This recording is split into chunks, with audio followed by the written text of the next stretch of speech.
Hello, Orchard 7th Ward. We are doing our little conversion story podcast thing, and we have a new one for you. So please introduce yourself. Sure. I'm Jared Hoyos. I'm currently serving as a gospel doctrine teacher. And yeah, been in the Word 7 years, I think, 8 years almost. No, yeah, 8 years about.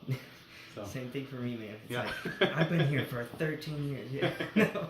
Yeah, we've been here for 8 years. Yeah. So. Yeah. Okay, so the question we have for you is just, what is your conversion story? And, I think that, like a lot of people, I'm sure, there's a lot of different points in my life where I could say this was a conversion moment or that was a conversion moment. But I think what really started it for me was probably when I was a teenager. My family had just moved from one place to another. There were other issues with certain friends that I had missed, and different issues in the family was kind of putting me through a tough time. And until that point in my life, I'd gotten a lot of good instruction from my parents, kind of like a borrowed testimony, a borrowed direction in the gospel. And it wasn't enough at that point anymore. And I felt like at length I need to really figure out what I was doing, what my intentions were with the church, and if I was really going to follow it or not. And we were going to be entering seminary my junior year, and the year that was Book of Mormon year.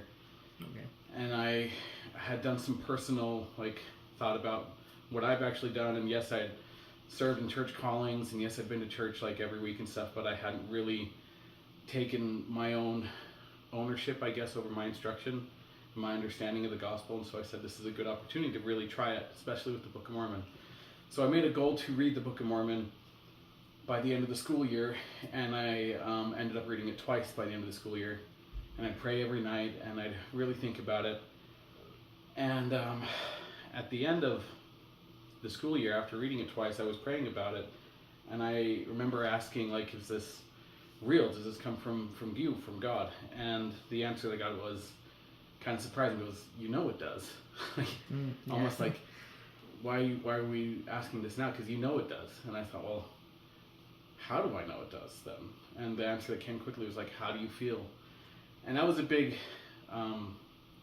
light bulb moment for me, because I'd been going through this difficult time. Things were really, difficult, and I was feeling depressed a lot of the time. But as I was continually and consistently reading the Book of Mormon and trying to follow its teachings and pray about it, all of these really depressed and really unhappy feelings were just being pulled away from me. Mm-hmm. And I felt happy. And the only thing that really changed was that I was reading and praying, and I was trying to follow what was in the gospel, and I felt comforted, and I felt peace and joy.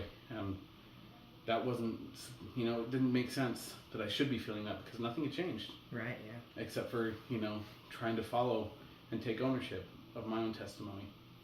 And there's, again, a lot of people, I think that this is just one out of many, but I think that was the main one that kind of put me on the right path to learn how to do things myself and take charge of my own testimony. And it was a blessing, and I still look back at it a lot today and think how special that was, and how close the Spirit was at that time when I felt like I didn't know what I was doing. Yeah, that your feelings mattered to Him, and that's what He was changing. So yeah, that's cool. Well, thank you. That's the good thing.